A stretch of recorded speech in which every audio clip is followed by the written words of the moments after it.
O que é chamado de Era Vitoriana é um período que vai de 1837 a 1901 e corresponde ao reinado dessa mocinha rechonchuda aí, cuja imagem mais conhecida é a de uma senhora gordinha com cara de poucos amigos e sempre vestida de preto, que comia rápido demais e parecia estar sempre vigiando todo mundo.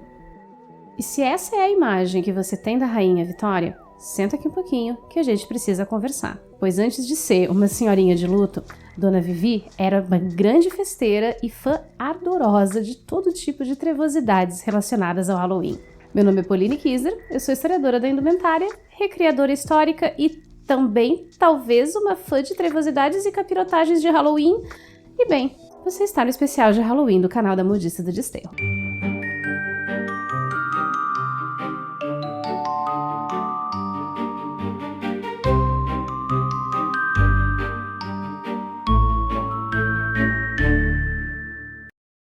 Após ficar viúva em 1861, a Rainha Vitória entrou numa fase de luto profundo, evitando todo tipo de compromisso social e dedicando sua vida a preservar a memória do príncipe Albert. Ela chegou até mesmo a encenar fotografias de luto com as filhas, chorando diante do busto de seu pai falecido. Só que esse período de luto cobrou um preço político bem alto. A coroação de Vitória nunca tinha sido exatamente uma unanimidade entre os nobres britânicos, e a ausência dela da vida política, de modo público, e da vida social, acabou abrindo espaço para uma série de movimentos que questionavam a sanidade da rainha, a capacidade dela de governar e até mesmo pequenos movimentos republicanos. E esse é um dos motivos que forçou a Rainha Vitória a voltar à vida pública. Mas ao manter-se com trajes de luto e ainda reservada, ela passava uma imagem de respeitabilidade. Era uma mulher governando a nação mais poderosa do mundo, no mundo essencialmente masculino. Também afastava qualquer possibilidade de pressão por um novo casamento. Essa imagem pública da Rainha Vitória, como mãe e esposa, foi construída com muito cuidado, através da circulação de fotos, de relatos dos eventos em família e de sua relação com os filhos, assim como a comparação dela com outras figuras femininas da época, em especial com soberanas da África e da Ásia, sempre enfatizando como Vitória ainda cumpria os papéis que se esperavam de uma mulher da sua época. É graças a esses relatos que circulavam publicamente que a gente consegue ter uma noção do quanto, na vida privada, Dona Vivi ainda curtia organizar uma resenha com a família e com os amigos, inclusive, ou principalmente, as festas de Halloween. Uma coisa que pouca gente lembra na hora de falar sobre a Era Vitoriana é o quanto os vitorianos eram fascinados pelo oculto e pelo sobrenatural. Parece uma grande ironia, considerando que foi um período de industrialização e desenvolvimento científico muito intensos. Mas sim, uma cidade como Paris, que era o centro artístico da Europa nesse momento, podia receber no mesmo salão filósofos, médiuns e católicos fervorosos, porém curiosos, todos em busca de um contato com o além que pudesse comprovar ou refutar suas convicções. É nesse momento que muitas tradições, preservadas principalmente nas zonas rurais, começam a chegar aos salões da classe média e da elite, onde se transformam em uma novidade, uma pura forma de entretenimento, já sem conexão com o contexto e com a história de um povo especificamente. E é aqui que nascem as festas de Halloween vitorianas. A Rainha Vitória celebrava o seu Halloween em grande estilo e com um nada discreto toque de paganismo.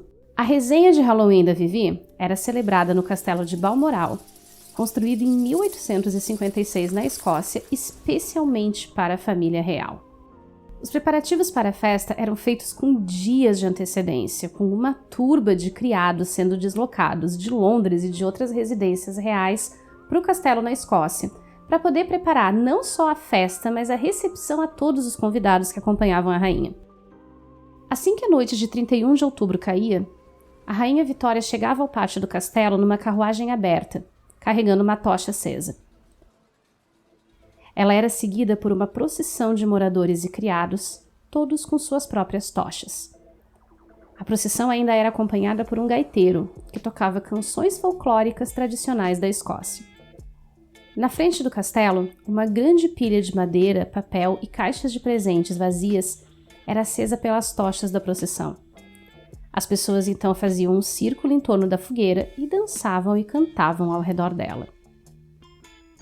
Lá pelas tantas, uma guarda de fadas com lanças apontadas para o céu escoltava um goblin saltitante, que jogava na fogueira a estátua de uma bruxa feita de palha. E então as pessoas dançavam na volta da fogueira, com comida e bebida liberada, até não aguentarem mais. E provando que open bar é má ideia desde sempre, em 1874 as celebrações tiveram que ser interrompidas porque a galera se passou na água que passarinho não bebe. E começou a arranjar confusão na volta da fogueira. Mas a verdade é que era bem esse o espírito do Halloween vitoriano.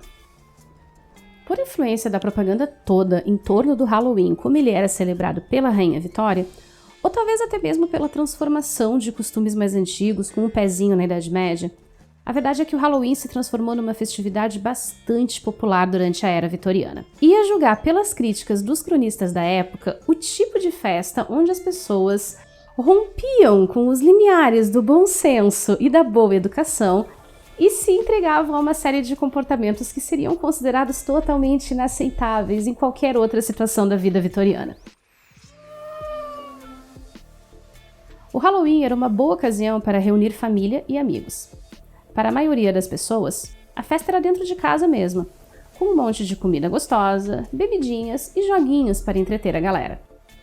Muitos dos jogos e brincadeiras tinham a ideia de submeter os participantes a vergonhas socialmente toleráveis. Também era comum aproveitar a festa para chipar os casais e garantir o convite para a festa de casamento do ano seguinte, ou para tentar descobrir quem seria o seu futuro cônjuge, a profissão dele ou a inicial do nome da pessoa. Um desses jogos é descrito já num poema de 1785 e consistia em colocar 3 potes na frente de uma mulher que estivesse vendada. Um pote com água, um com leite e outro vazio. Os potes eram embaralhados e a moça deveria escolher um deles para molhar os dedos da mão esquerda. A brincadeira tinha que ser repetida 3 vezes para se ter certeza do futuro. Mão na água significava casamento com um homem solteiro. Mão na vasilha com leite significava casamento com um viúvo. E se a mulher mergulhasse a mão na vasilha que não tinha nada na vasilha que estava vazia, isso significava que ela teria uma vida plena sem se estressar com a presença de um homem. E existia uma versão masculina desse jogo também. Se o homem colocasse a mão numa vasilha com água pura, significava que ele se casaria com uma donzela, com uma mulher até então solteira. Se fosse na vasilha em que a água estava misturada com o caldo de cozimento de frango, significava que ele iria se casar com uma viúva.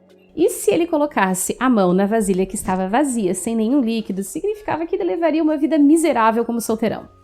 Uma outra brincadeira era quase um teste de lealdade e valia para casais e para amigos. 2 nozes eram colocadas no fogo da lareira ou do fogão.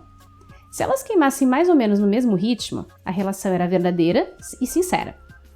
Agora, se uma queimasse mais rápido do que a outra, era sinal de que uma das partes não era tão confiável assim. Um dos meus favoritos é um negócio claramente muito bruxólico e que a galera do rolê magístico que está aqui no canal vai entender já já por quê. Na noite do dia 31, a moça deveria parar diante de um espelho com uma vela numa mão e uma maçã na outra. Deveria então comer a maçã na frente do espelho e a imagem de seu futuro marido ou amante se revelaria no espelho, aparecendo por cima do ombro dela. Outra brincadeira comum era de pescar maçãs numa tina com água usando apenas seus dentes, mas essa parece ter sido mais comum entre as crianças. E a cereja do bolo, que era colocar passas numa mistura de água e sal dentro de um prato resistente ao calor e acender a mistura. Enquanto o prato pegava fogo em cima de uma mesa, as pessoas dançavam e cantavam de mãos dadas ao redor da fogueira improvisada, e as passas tinham que ser comidas depois, ainda quentes. Então, se você curtiu esse conteúdo, já deixa o seu like, se inscreve aqui no canal, não esqueça de ativar as notificações aqui embaixo para não perder nenhuma das atualizações que estão aparecendo com bastante frequência por aqui nesse mês de outubro super temático da Modista do Desterro. Ah, e olha só, não esqueça de dar uma conferida nestes outros conteúdos tenebrosos que eu separei para você com todo carinho.